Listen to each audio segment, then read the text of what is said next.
It's budget time, let's go! Bonjour tout le monde, j'espère que vous allez tous et toutes très bien. Écoutez, moi ça va, le soleil est revenu. Et c'était pas trop tôt parce qu'il faisait que pleuvoir pendant 3 jours. Donc aujourd'hui, on va faire le budget prévisionnel du mois d'avril. Donc je suis un peu à la bourre parce que on a reçu déjà les 2 salaires sur 3. Enfin 2 rentrées sur 3. Donc il est jamais trop tard. Mais alors, on va s'y mettre aujourd'hui. Donc, comme toutes les vidéos budget prévisionnel, je vais faire une petite présentation. Donc, vous pouvez passer celles qui me connaissent déjà, à moins que vous vouliez écouter encore ma présentation. Mais sinon, j'ai mis les chapitres, vous pouvez avancer. Donc, moi, c'est Sandra, j'ai 42 ans. Je suis mariée, on a 4 enfants, 2 ados de 17, bientôt 18, oh là là. Bientôt 18, bientôt une ado de 15 ans, bientôt 16 et 2 petites filles en situation de handicap de 10 ans. Mon mari travaille à l'usine, moi je suis à mon compte, je suis diététicienne nutritionniste, pardon. Je me dégage pas encore de salaire, mais le surplus que je gagne, je me suis payé une formation pour devenir prothésiste ongulaire, d'où mes doigts un peu aléatoires, donc avec plusieurs formes différentes, c'est normal, je suis en pleine formation. Donc voilà, on vit dans le sud de la France, dans une maison de 180 mètres carrés avec un jardin, chauffage cheminée. Nous n'avons pas de gaz, on n'a que de l'électricité. Quoi d'autre? On a 3 chiens.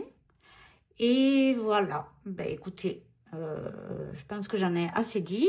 On va passer tout de suite au budget prévisionnel. Donc, avril, oh là là, ça passe vite, c'est dingue.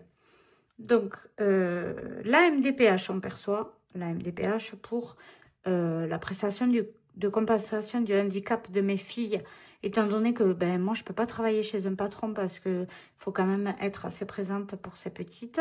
Elles sont 2 quand même. Hein. Donc, ça fait environ 1600 €. Mon mari,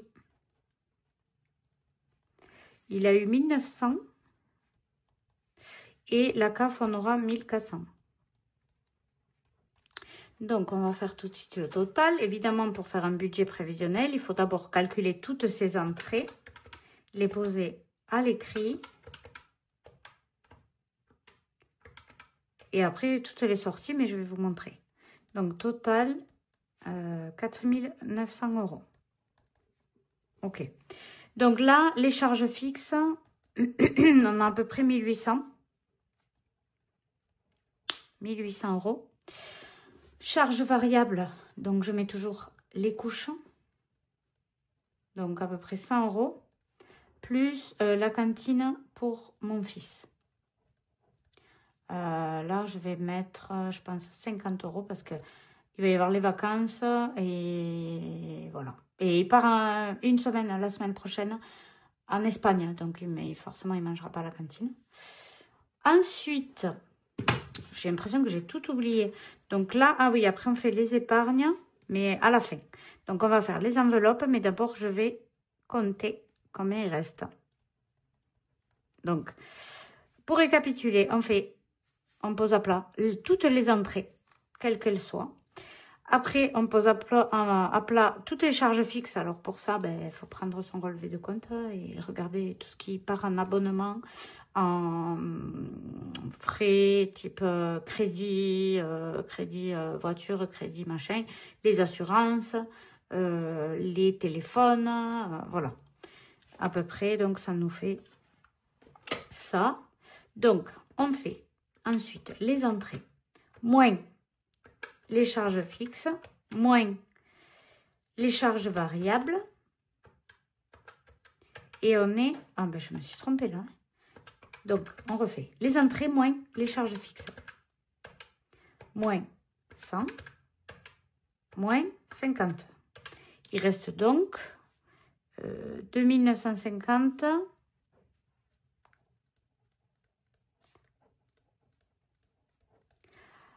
Avec les 2950, on va remplir donc les enveloppes. Mais je ne me suis pas trompée. Ça me paraît peu, là, 1800 € de charge fixe. Ah ben ouais, forcément. C'est 2800 €. C'est énorme, hein. On a plus de la moitié qui part. Donc, évidemment, il reste 1950. Donc, avec ces 1950, on va remplir les enveloppes. Donc, pour le mois, on va vérifier combien il y a de semaines. Tout qui se casse la figure, tellement c'est bien rangé. Donc, au mois d'avril, on va partir. Donc là, on est le 1er avril. 1, 2, 3. Ben, ça fait 4 semaines depuis aujourd'hui. Je l'aurais fait avant, on aurait eu 5 semaines. Mais comme voilà, on a tiré le mois de mars, je n'ai pas pu tourner avant. Donc, 4 semaines, impeccable. Donc, on fait comme d'habitude. Pour les courses, on prévoit toujours 200 € par mois. Ça fait 800 € au total. Les ados, il y a 10 € d'argent de poche plus 20 € au cas où par semaine. Ça fait 100 € au total. Les extras, nous, ce qu'on appelle extra, c'est une fois par semaine, on mange dehors. C'est plutôt, on va chercher à manger dehors. Il vient chez nous, le repas, parce que on ne peut pas sortir avec les filles en situation de handicap, on ne peut pas aller au resto. Donc, c'est notre seul plaisir. On ne va pas au ciné, on ne va pas au musée, on ne va pas nulle part, on ne peut pas. Donc, voilà. Donc, ça fait un coup, je mets 60, un coup 50. Du coup, ça fait 220 € par mois. Ensuite, qu'est-ce qu'il y a d'autre? Il faut que je vérifie parce que j'ai l'impression que j'ai tout oublié. Hop. Maison. Donc 10 € par semaine. Ça fait 40 € dans le mois. La pharmacie. On va mettre... on va laisser à 50 €. J'ai toujours peur de baisser, de me porter la poisse. Animaux, pareil, 50 €. Essence, toujours 200. Pour l'instant, c'est suffisant. Et la vape, on va mettre 50 €. J'ai 60. Je n'ai pas commandé encore.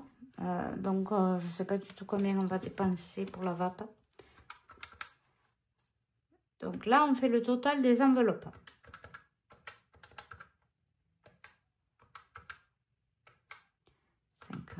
Plus 200, plus 60. Ça fait 1520 au total.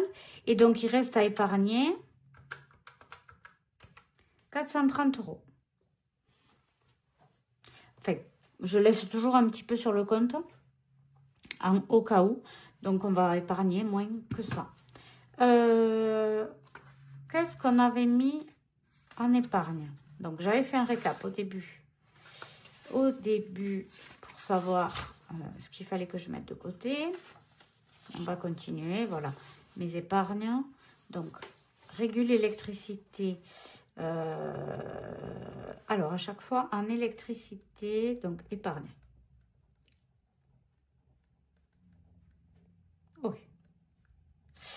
Électricité, 50 € depuis qu'on a la voiture électrique pour assurer mes arrières. Au cas où qu'il y ait une régule un peu importante. Voiture, pareil, on va mettre 50 €. D'autant plus que là, ce qu'on avait, le peu qu'on avait épargné, ben, c'était parti. Donc là, il reste moins 100. 430 moins 100. Voilà, 330. Bois et ramonage obligatoire. Donc 60 €. Et l'école obligatoire, 80.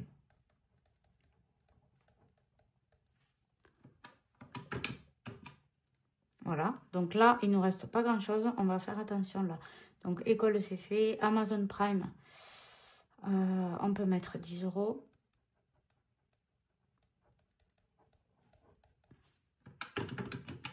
Voilà. Ensuite, la moto, mon fils doit la vendre. Puisque évidemment il a eu le permis, donc il voudrait une voiture, mais du coup on y a dit, déjà on paye très cher en charge fixe, hein, voilà. On a beaucoup d'assurance, d'ailleurs il faut que je regarde d'aller peut-être me renseigner ailleurs, parce que je trouve qu'on paye vraiment très cher d'assurance. On paye plus de 350 € par mois d'assurance. Bon, on a 3 voitures, hein, plus la maison assurée, mais je trouve quand même que ça fait beaucoup. Donc, on lui a dit qu'il vende sa moto. Voilà, c'était la raison, pour la seule chose pour qu'il puisse acheter une moto. Une voiture, pardon. Qu'est-ce qu'on n'a pas épargné? On n'a pas épargné les chiens. Entretien clim, on ne l'a pas épargné. On va mettre 50 € pour les chiens. Ah, et il y a la NIF. Bon, la NIF, on va mettre... Ah, purée, et même le permis de ma fille. Bon, en NIF, on met 100 € de plus. Voilà. Le permis de ma fille, on attendra le mois suivant. Donc, il reste 80 € sur le compte en au cas où. Et c'est jamais de trop. Hein. Donc, ce que je vais faire là, je vais reporter au propre. On fera le bilan du mois de mars demain. Donc, je reviens demain avec le bilan du mois de mars et le remplissage de la première semaine du mois d'avril. Charge fixe, on a dit 2800 €. Anniversaire, avril, il n'y a rien en avril. Allez. Donc, MDPH, 1600. Salaire, 1900. CAF, 1400. On a dit que ça faisait un total de 4900 €. Charge fixe, à peu près 2800. Donc, on a dit qu'il reste 2100. Charge variable, donc les couches, 100 €. Cantine, Mathéo, mon fils, 50. Total 150 et donc ça fait 1950 €. C'est bon, on obtient la même somme, on ne s'est pas trompé. Pour les enveloppes, donc les courses, 800, ado, 100, extra, 220, maison, 40, pharmacie, 50. Animaux, 50. Essence, 200. VAP, 60. Ça fait un total de 1520 €. Et donc, on a dit reste à épargner 430. Donc, à retirer, on va le calculer après. On va faire les épargnes. Donc, ELEC, 50. Voiture, 50. Le bois et ramonage, 60. École, 80. Amazon, 10 €. Et Anif, 10 €. 100 €. Et là, on a un total de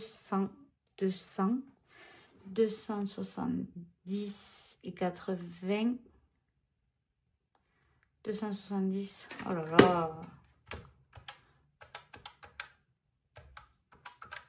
C'est dur, hein? 350. Et là, il reste donc 80 €.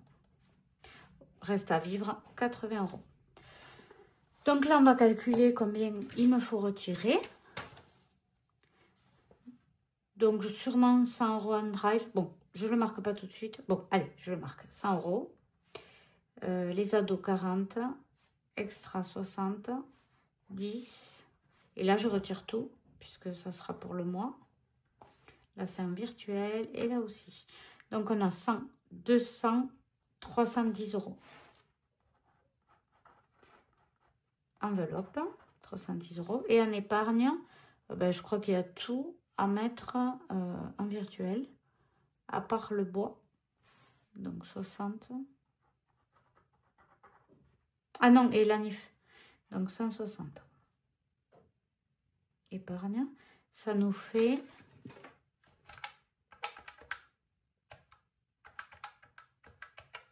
470. Voilà. Donc, je vous donnerai des nouvelles demain de ma fille. Voilà.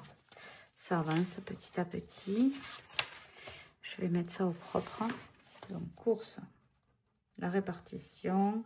200, 200, 200 et 200. Ça fait un total de 800. Ado. 40, 20, 20, 20. Ça fait 100 €. Extra. 60, 50, 60, 50, ça fait 220. Maison, 10, 10, 10 et 10, ça fait 40. Pharmacie, 50. Animaux, 50 aussi. Essence, 200. Et la vape, on met 60. Voilà. Donc, ça nous fait un total de 310. Ici, 280. Ici, 290. Et 280 pour la dernière semaine. Là, il y a juste à réécrire pour les dépenses. Comme ça, je gagne du temps pour la vidéo. Dans 2 semaines.